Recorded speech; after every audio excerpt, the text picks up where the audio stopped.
জামাত যত সময় বসবে যে আমি ক্ষমতায় যাইতে পারবো তখন নির্বাচন হবে, আর যদি বোঝে যে ক্ষমতায় যাইতে পারবো না নির্বাচন হবে না। আপনাকে আমি যেটা বলতে চাচ্ছিলাম যে ওই বড়ই রেখে আওয়ামী লীগকে নিষিদ্ধ করতে চায়, ভিপি নূরকে দিয়ে বলে যে জাতীয় পার্টি নিষিদ্ধ করো, ওরা কিন্তু সামনে নাই বেশি, ওরা পিছনে পিছনে আওয়ামী লীগের ইতিমধ্যে 20% ঢুকাই ফেলাইছে নিজেদের মধ্যে, ঢুকাই ফেলাইয়া নিষিদ্ধ করলে এই ভোটগুলো জামাত পাবে, জামাত সরকার গঠন করবে।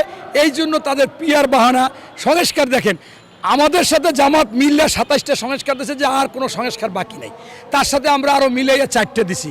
এখন অনেকে বলছে যে প্রবাসী সম্পর্কে আরেকটা দেওয়া দরকার, তাহলে 31টা দিয়েছি, হয়তো 32 হতে পারে।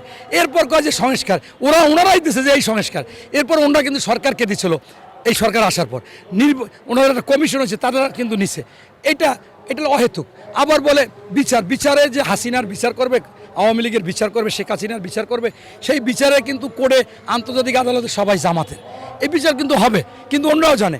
আবার একবার নিয়ে আসছিল স্থানীয় সরকার, পৃথিবীর কোথাও অন্তর্বর্তীকালীন সরকার, তত্ত্বাবধায়ক সরকার, স্থানীয় সরকার নির্বাচন দেয় না আগে, তারা দেয় হলে জাতীয় সরকার। এই পিআরও বাংলাদেশের জন্য প্রযোজ্য না, স্বতন্ত্র প্রার্থীরা নির্বাচন করতে পারবে না। এরপর আপনার পিআর জার্মানিতে সবাই সচেতন, সবাই শিক্ষিত, সেখানে ঠিক আছে, কিন্তু নেপালে দেখেন 17 বছরে 14 বার সরকার পরিবর্তন হয়েছে, সকাল বিকাল মন্ত্রী পরিবর্তন হয়।